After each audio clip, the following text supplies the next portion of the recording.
Hello friends, live fair do mathematics চ্যানেলে তোমাদেরকে স্বাগত।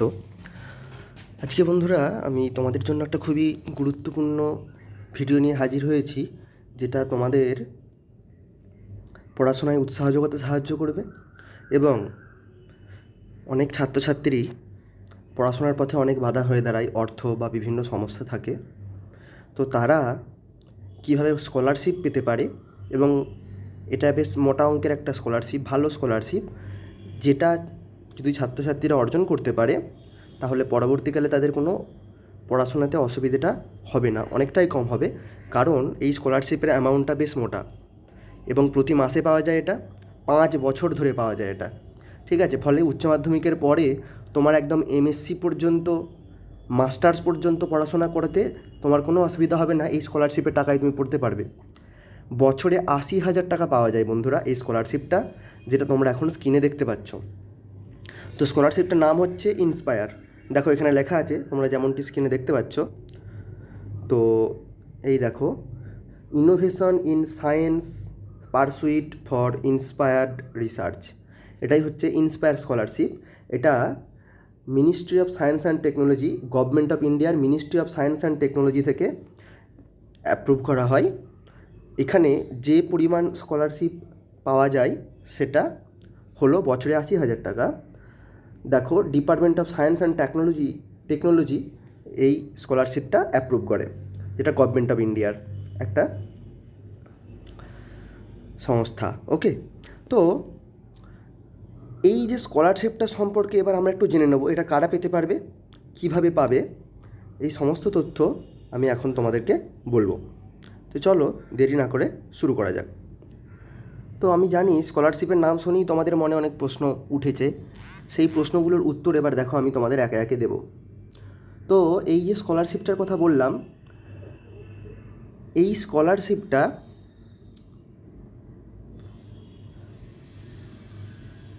এখানে দেখো বলা আছে যে 80,000 প্রতি বছর এই পরিমাণটার টাকা তোমরা পাবে।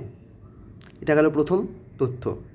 দ্বিতীয় তথ্য, এই স্কলারশিপে কারা অ্যাপ্লাই করতে পারবে, হু ক্যান অ্যাপ্লাই, ঠিক আছে। আর what are the eligibility criteria, এবং অ্যাপ্লাই করলে কোন শর্তে তুমি এই স্কলারশিপটা পাবে।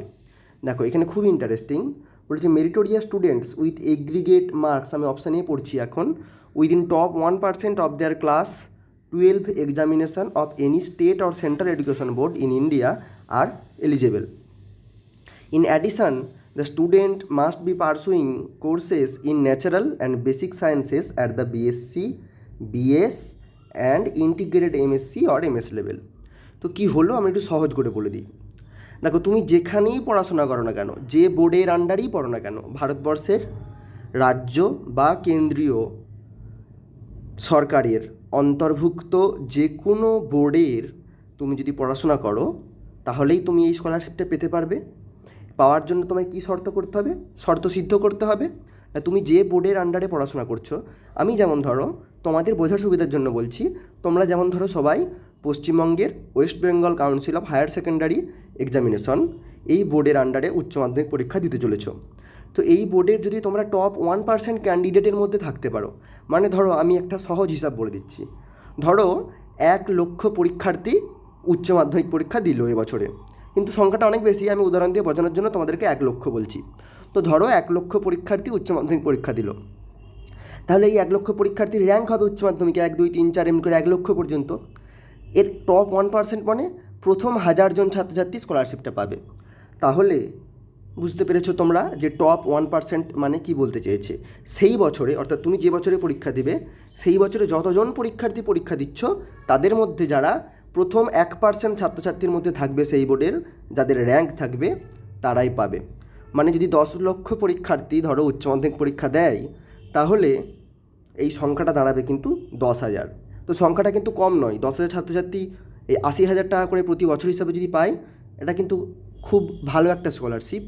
তো তুমি ভাবছো টপ 1% মানে খুব কঠিন বা কাজ, তা কিন্তু নয়। আমি তোমাদেরকে বলছি, তোমরা যদি একটু ভালোভাবে এই স্কলারশিপটার কথা মাথায় রেখে ভালোভাবে পড়াশোনা করো, তোমরা কিন্তু এটা অনেকেই স্কলারশিপটা অর্জন করতে পারবে। এবং এই স্কলারশিপটা একবার অর্জন করতে পারলে তোমরা দেখতে পাবে তোমাদের উচ্চশিক্ষার ক্ষেত্রে যে আর্থিক সমস্যা সেটা অনেকটাই দূরীভূত হবে, কারণ স্কলারশিপের অ্যামাউন্টটা মাসে 5,000। তো এই 80,000 টাকা বছরে, কিন্তু আমি কেন বলছি স্কলারশিপের অ্যামাউন্টটা মাসে 5,000? 80,000 মানে 12 দিয়ে ভাগ করলে কত হবে দেখো, 6,000-এর কিছু বেশি। কিন্তু এটা ওইভাবে হয় না। এই দেখো 80,000 টাকার মধ্যে 60,000 টাকা তোমার ব্যাঙ্ক অ্যাকাউন্টে ঢুকে যাবে, আর 20,000 টাকা তুমি কোনো একটি প্রজেক্ট ওয়ার্ক করার জন্য পাবে। তো সেই প্রজেক্ট ওয়ার্কটা তোমাকে তুমি যে কলেজ বা ইউনিভার্সিটিতে পড়বে সেখানে বা অন্য কলেজ বা ইউনিভার্সিটির যে কোনো প্রফেসরের কাছে করতে পারো। তো এটা তোমরা উচ্চশিক্ষায় ভর্তি হবার পরই পারবে, তার আগে করতে পারবে না। ঠিক আছে? তো 60,000 টাকা ডাইরেক্ট তোমার ব্যাঙ্ক অ্যাকাউন্টে ঢুকবে, আর 20,000 টাকা তুমি ওই কোনো প্রজেক্ট করলে সেই প্রজেক্ট করার জন্য তুমি এডুকেশনাল প্রজেক্টের জন্য আরও 20,000 টাকা এক্সট্রা পাবে। অর্থাৎ সর্বোচ্চ 80,000 টাকা তুমি পেতে পারো, 60,000 টাকা তুমি অতি অবশ্যই পাবে। এর জন্য তোমায় প্রজেক্ট করতে হবে না, কিচ্ছু করতে হবে না। তো এই 60,000 টাকা পাওয়ার জন্য বোর্ডে টপ 1% ছাড়া আর কারা কারা পেতে পারে প্রত্যেক বোর্ডে টপ 1% ছাড়া? দেখো বলছে দোজ স্টুডেন্টস, এবার আমি অপশন বি পড়ছি, who have secured ranks in the JEE or IIT AIPMT within top 10,000 ranks. অর্থাৎ জয়েন্ট এন্ট্রান্স এক্সামিনেশন আর এআইপিএমটি এই পরীক্ষার তোমরা যদি 10,000 টপ 10,000-এর মধ্যে র্যাঙ্ক করো, তাহলেও কিন্তু তোমরা ন্যাচারাল এবং বেসিক সায়েন্স কোর্সে পড়াশোনা করার জন্য এই স্কলারশিপটা পেতে পারবে। এখানে ন্যাচারাল আর বেসিক সায়েন্স বলতে কোন কোন কোর্সের কথা বলা হচ্ছে সেটা আমি একটু পরে বলছি তোমাদের।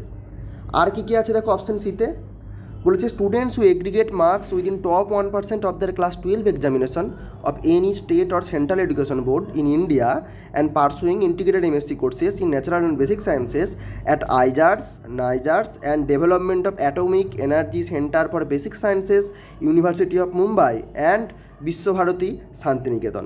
তাহলে কয়েকটা ইউনিভার্সিটির নাম দিয়েছে, তোমরা জানতে পারলে যে কোথায় ভারতের কিছু টপ ইনস্টিটিউশনের নাম বলা হয়েছে যেখানগুলো থেকে তোমরা উচ্চশিক্ষা অ্যাভেল করলে এই স্কলারশিপগুলো অ্যাভেল করতে পারবে। কোথায় বলেছে? বলছে যদি টপ 1% মার্কসের সহিত তোমরা যদি আইজার অথবা নাইজার এবং department of atomic energy centre basic sciences university of Mumbai Visva Bharati Santiniketan এই বিশ্ববিদ্যালয়গুলোতে যদি পড়াশোনা করো তাহলেও তোমরা পাবে। তো এই আইজার নাইজার ইউনিভার্সিটি অফ মুম্বাই আর বিশ্বভারতী শান্তিনিকেতন এইগুলো হচ্ছে শান্তিনিকেতনে বিশ্বভারতী ইউনিভার্সিটি, এইগুলো হচ্ছে এক্সট্রা কন্ডিশন। শুধুমাত্র এই ইউনিভার্সিটিগুলোতেই পড়লে পাবে আর বাকি কোথাও পড়লে পাবে না, এটা কিন্তু নয়। ঠিক আছে? তো তোমরা যদি যে কোনো বোর্ডের টপ 1%-এর মধ্যে তোমাদের র্যাঙ্ক হয় তাহলে তোমরা অবশ্যই পাবে। তার সাথে সাথে এই কয়েকটা এক্সট্রা ইনস্টিটিউশনের নাম বলা হয়েছে, এইগুলো ইন্ডিয়ার টপ ক্লাস ইনস্টিটিউশন, এইগুলোতে পড়লে তোমাদের স্কলারশিপ তোমরা আবার পাবে, এইগুলোতে পড়লেও পাবে স্কলারশিপ। ঠিক আছে? এবার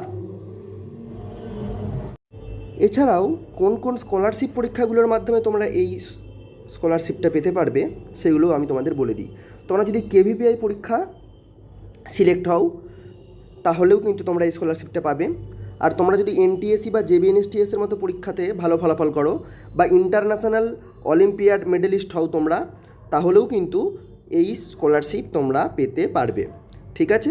তাহলে শর্তগুলো কী কী হলো? বোর্ডের টপ 1%, যে কোনো বোর্ডের তোমরা যদি টপ 1%-এর মধ্যে র্যাঙ্ক করো, আইআইটি জেইই বা এআইপিএমটির মতো পরীক্ষাতে টপ 10,000-এর মধ্যে র্যাঙ্ক করো, কেভিপিআই এনটিএসসি জেবিএনএসটিএস বা ইন্টারন্যাশনাল অলিম্পিয়াড মেডেলিস্ট যদি হও তাহলেও কিন্তু এই স্কলারশিপ পেতে পারবে। তাহলে বিভিন্ন ক্যাটাগরিতে অনেক ছাত্রছাত্রী কিন্তু এই স্কলারশিপ অর্জন করতে পারবে। এবার তোমাদেরকে যেটা বলছিলাম আমি, যে বেসিক বা ন্যাচারাল সায়েন্সের কোন কোন কোর্সগুলো থেকে এই স্কলারশিপ পাওয়া যাবে এবং কোন কোন কোর্সগুলির থেকে এই স্কলারশিপ পাওয়া যাবে না সেইগুলো এখানে বলে দিচ্ছি। দেখো বলেছে, the following subjects under basic and natural sciences আর within the scope of Inspire Scholarship for pursuing BSc or BS or integrated MSc or integrated MS courses। সাবজেক্টগুলো কী কী? তাহলে এই সাবজেক্টগুলোতে তোমরা যদি পড়াশোনা করো হায়ার উচ্চ শিক্ষার ক্ষেত্রে তাহলে তোমরা পাবে কোন কোন subject? Physics, chemistry, mathematics, biology, statistics, geology, astrophysics, astronomy, electronics, botany, zoology, biochemistry, anthropology, microbiology, geophysics, geochemistry, atmospheric science আর ওসিয়ানিক সায়েন্সেস। এই সাবজেক্টগুলোতে যদি তোমরা পড়াশোনা করো এই 18টি বিষয়ের যে কোনো একটি নিয়ে, আর যদি বোর্ডে টপ 1% থাকো অথবা কেভিপিআই, ইন্টারন্যাশনাল অলিম্পিয়াড মেডেলিস্ট, অথবা জেবিএনএসটিএস বা এনটিএসসির মতো পরীক্ষাতে তোমরা যদি সাফল্য অর্জন করো তাহলে কিন্তু তোমরা এই স্কলারশিপ পাবে। আর বলেছে তারপর একটা গুরুত্বপূর্ণ, কারা পাবে না, courses other than this subjects such as, কোনগুলো, এই সাবজেক্টগুলো ছাড়া engineering, medicine, military science, defence studies, agriculture, psychology, seed technology, home science, geography, economics আর education including BSc, BEd, dual degree course, biotechnology, computer science, computer applications, bio informatics, instrumentation, information technology, physical education, courses in distance education mode as open universities and other professional courses etc are not supported. তাহলে এই লাস্টে যে কোর্সগুলো বললাম এই কোর্সগুলোর জন্য তোমরা পাবে না। এর মধ্যে একটা খুব পপুলার কোর্স আছে বন্ধুরা, দুইটি, মেডিসিন, ইঞ্জিনিয়ারিং এবং কম্পিউটার সায়েন্স। তো এই কোর্সগুলো যেহেতু প্রফেশনাল কোর্স, অর্থাৎ এই কোর্সগুলোতে ছাত্রছাত্রীরা সাধারণত খুব শীঘ্রই চাকরি পেয়ে যাওয়ার জন্য পড়াশোনা করে, তো সেই কারণে এই কোর্সগুলোতে দেওয়া হয় না ইন্সপায়ার প্রোগ্রাম। ঠিক আছে, ইন্সপায়ার প্রোগ্রাম জেনারেলি দেওয়া হয় উচ্চশিক্ষার ক্ষেত্রে স্টুডেন্টদেরকে রিসার্চ, অর্থাৎ পিএইচডি বা এই জাতীয় যে রিসার্চ অ্যাক্টিভিটি, তার সাথে স্টুডেন্টদেরকে সেই বিষয়েতে ইন্সপায়ার করার জন্য, সাপোর্ট দেওয়ার জন্য ইন্সপায়ার প্রোগ্রাম দেওয়া হয়। ওকে বন্ধুরা, তো সেই কারণে কিছু প্রফেশনাল কোর্স এর অন্তর্ভুক্তির বাইরে। তো মোটামুটিভাবে এই গেল এই পরীক্ষা সম্পর্কে খুব সহজ কয়েকটি তথ্য। এবার বন্ধুরা আমি তোমাদের কয়েকটা কথা বলে দিই কীভাবে পাবে তোমরা।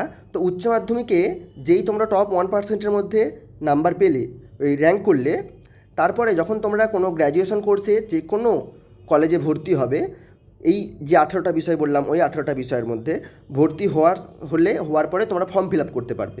ইন্সপায়ারের যে আমি তোমাদেরকে এখানেতে আমি লিঙ্ক দিয়ে দিচ্ছি, সেই লিঙ্কে গিয়ে ফর্ম ফিল আপ করতে পারবে। ফর্ম ফিল আপ করার পরে তোমাদের সিলেকশন হবে। তো তারপরে তোমরা এই স্কলারশিপ পাবে। কীভাবে পাবে দেখো, বোর্ডে টপ 1% র্যাঙ্ক হওয়ার জন্য উচ্চ মাধ্যমিকে তোমরা 60,000 টাকা পাবে উচ্চ মাধ্যমিকের ভিত্তিতে। ঠিক আছে, তো তোমরা যখনই ফার্স্ট ইয়ারের তোমরা ফার্স্ট সেমিস্টার এবং সেকেন্ড সেমিস্টারের মার্কশিট আপলোড করে দেবে ওদের ওয়েবসাইটে, এবং সেখানে তোমার কত নাম্বার থাকতে হবে সেটা তোমাকে জানতে হবে। দেখো সেটা আমি তোমাদের এখন বলে দেবো। এখানে দেখো লেখা আছে যে তোমাদেরকে 60%-এর বেশি মার্কস পেতে হবে ইয়ারলি বেসিসে, অথবা যাদের জিপিএ স্কোর, অর্থাৎ সেমিস্টার সিস্টেমে এখন অনেক কলেজেই সিজিপিএ কোর্স হয়, তো সেইভাবে কোর্স হলে সেই রকম যদি তোমাদের নাম্বার সিস্টেম হয় তাহলে 7-এর উপরে তোমাদের স্কোর করতে হবে 10-এর মধ্যে। অর্থাৎ যদি পার্সেন্টেজ হিসেবে তোমাদের কলেজের নাম্বার গ্রেডিং সিস্টেম হয় কলেজ বা ইউনিভার্সিটির, তাহলে 60%-এর বেশি নাম্বার পেতে হবে কলেজে, অর্থাৎ ফার্স্ট ক্লাস পেতে হবে। এটা কিন্তু কলেজের, আমি গ্র্যাজুয়েশনের কথা বলছি, এইচএসে নয় কিন্তু। আর যদি তোমাদের গ্র্যাজুয়েশনের সিজিপিএ সিস্টেমে হয় তাহলে 7-এর উপরে পেতে হবে। তো আমি খুব সামারি হিসেবে একবার বলে দিই যে তোমাদের বোর্ডে টপ 1%-এর মধ্যে থাকলে এই স্কলারশিপে তোমরা অ্যাপ্লাই করতে পারবে এবং সিলেক্টেড হবে। তারপরে যেই ফার্স্ট ইয়ার এবং তারপর থেকে তোমরা 60% বা তার বেশি নম্বর পেতে শুরু করবে কলেজে, অমনি তোমাদের প্রতি বছরে 60,000 টাকা করে আসতে শুরু হবে এবং এটা পুরো এমএসসি কোর্স পর্যন্ত চলবে। তো সেই কারণেই বন্ধু তোমাদেরকে বলছি তোমরা খুব ভালোভাবে এই স্কলারশিপটার জন্য পড়াশোনা করো, যারা রিসার্চ করতে চাও পরবর্তীকালে এবং উচ্চশিক্ষাতে এই 18টি কোর্সের মধ্যে যে কোনো একটি, অর্থাৎ জেনারেল লাইন নিয়ে পড়াশোনা করতে চাও, তাদের ক্ষেত্রে অবশ্যই এই স্কলারশিপটা খুবই হেল্পফুল হবে। এবং অনেক ছাত্রছাত্রী এই স্কলারশিপটা নিয়ে ভারতের বিভিন্ন যে বড় বড় ইনস্টিটিউশন বা টপ ইনস্টিটিউশনগুলো আছে প্রথম সারি, সেই ইনস্টিটিউশনগুলোতে পড়াশোনা করে এবং সুযোগও পায়।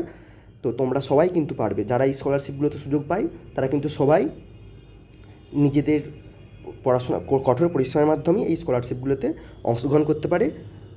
তোমাদের মতো ছাত্রছাত্রীরাই পায়, এমনটা ভেবো না যে যারা এই স্কলারশিপগুলো পায় তারা অন্য কেউ, তোমাদের মতো ছাত্রছাত্রীরাই পায়। তো তোমরাই পাবে যদি তোমরা একটু চেষ্টা করো, ভরসা রেখে পড়াশোনা করো, অবশ্যই পাবে বন্ধুরা, চেষ্টা করো। আর এই ভিডিও সংক্রান্ত কোনো প্রশ্ন থাকলে কমেন্টে জানিও। Thank you.